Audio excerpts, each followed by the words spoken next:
Let's go to the fifth inning of Wednesday night's game and talk about what happened there. First and foremost, we're looking at a pitcher now and Jesus Luzardo, who I don't know that you can trust. I think that you can bank on the fact that once every 2 or 3 starts, he's going to go out there and give you a really good start. And that's nice. And if he's your 4th guy or 5th guy, you feel fine about that. I'm not going to tell you that he's going to prevent them from winning a World Series or anything like that this year, but he's got to be better. And what we saw from him in the fifth inning on Wednesday night was alarming.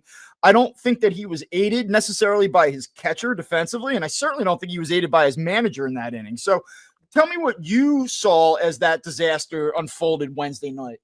So it unfolded incredibly quickly, and that's the thing. And this is why I was defensive of Rob.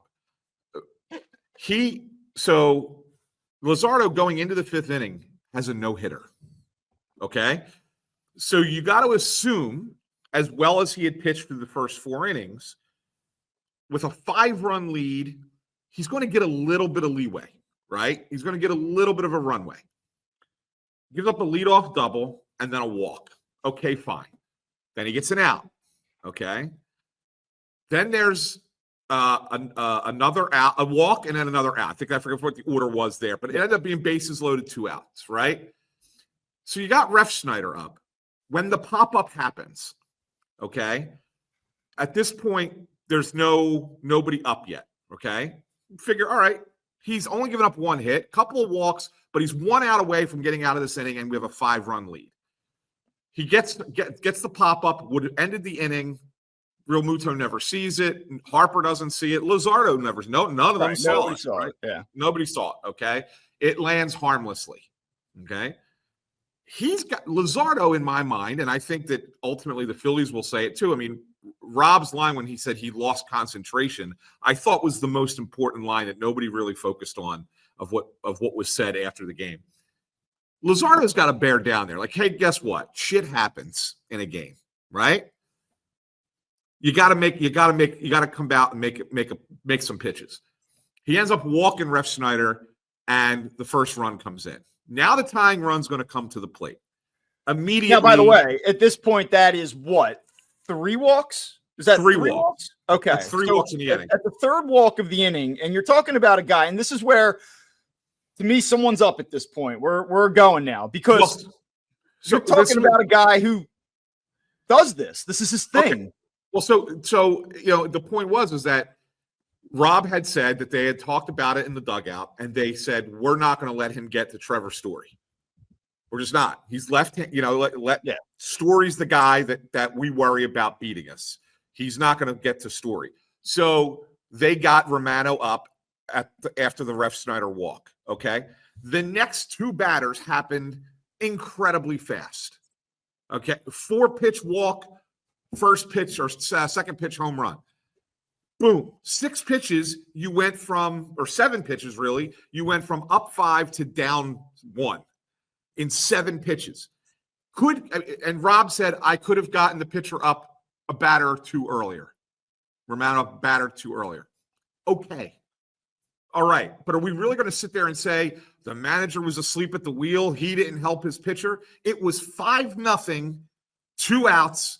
If a play is made in the field, no one's talking. And that's what my big argument that I was making on Twitter was, where is everybody complaining about the relief pitcher at that point? Where's everybody saying, why aren't they getting somebody ready?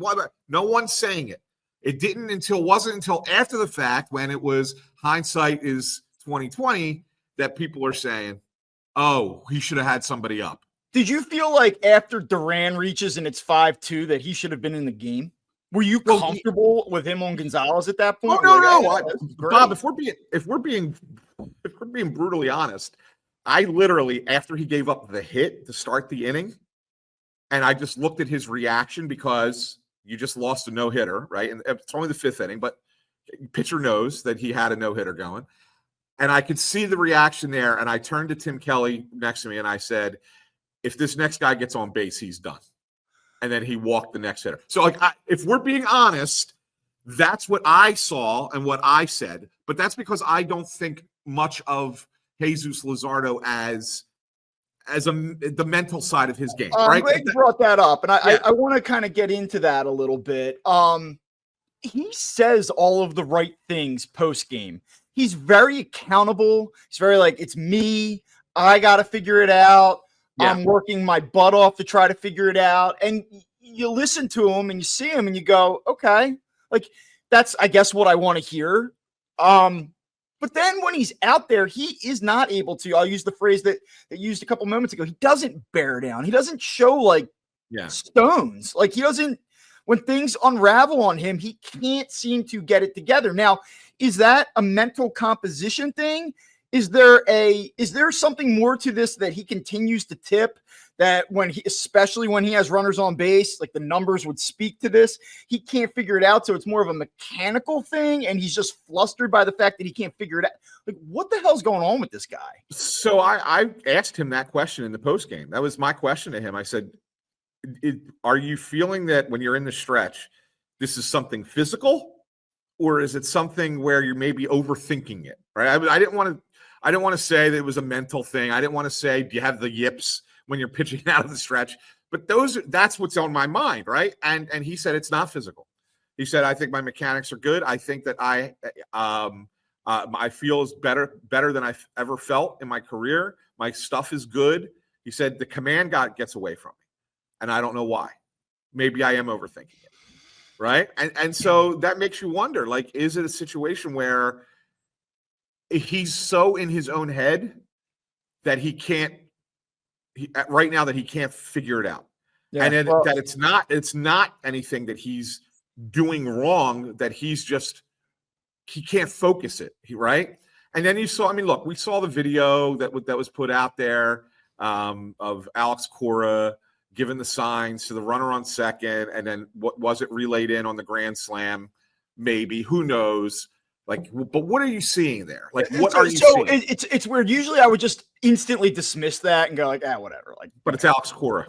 But it's Alex Cora, and two, it's Jesus Luzardo, and he's a guy that this has been a conversation point now for months with him. Like, is there a tell? Is there a tip? Is there something going on where everyone is in on the joke here, except for the Phillies, and like everyone, is everyone across the sport onto this guy? Like, and what's really strange to me is, I think that the Phillies, from a pitching development standpoint, and certainly Caleb Cotham, one of the best in the game, right? And I think that their video people are really good too. I find it hard to believe that the Phillies, if there really is a tell here, and there really is something overtly obvious going on, I would be surprised. It just doesn't. It's not happening with anyone else. Right.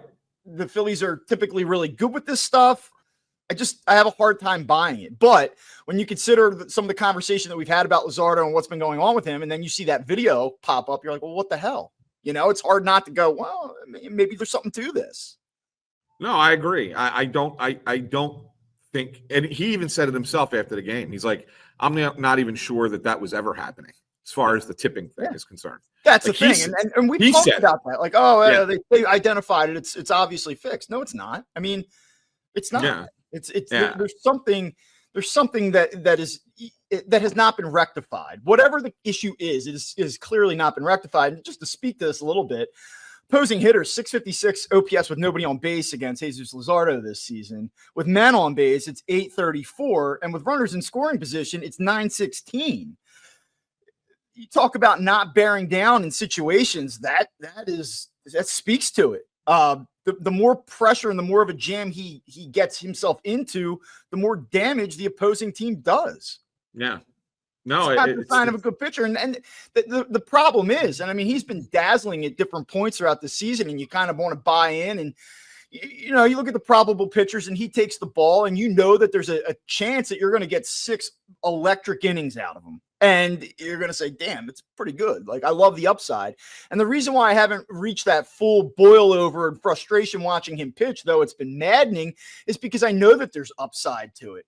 But even if you take out now the Toronto and the Milwaukee disasters, those back-to-back debacles, He has a 4.79 ERA in his last 8 starts, and there's been some really good ones mixed in there. He's averaging 5 1/3 innings per start, so he's not getting deep. He's been wildly inconsistent, and when he blows up, he really blows up. The idea here is that he's not going to be a starter come postseason.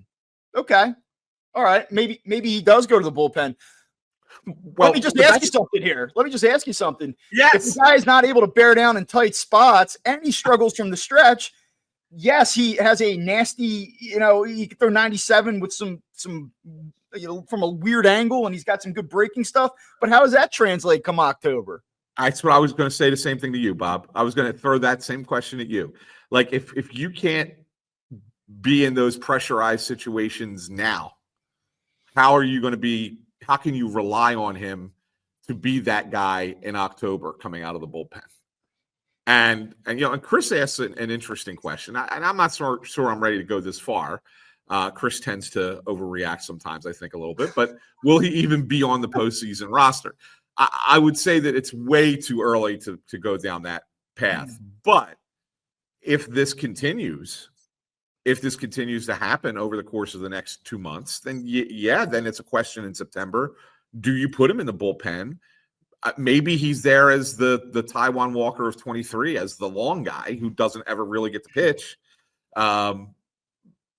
Maybe that's how he's on the roster in the postseason. I don't know if this continues to be a problem. You have 2 months to figure it out, right? It's still plenty of time to figure it out. But it's a concern because if you ask me today, is he a starter in the postseason? He's not. Is he in the bullpen in the postseason? As of right now, I still say yes.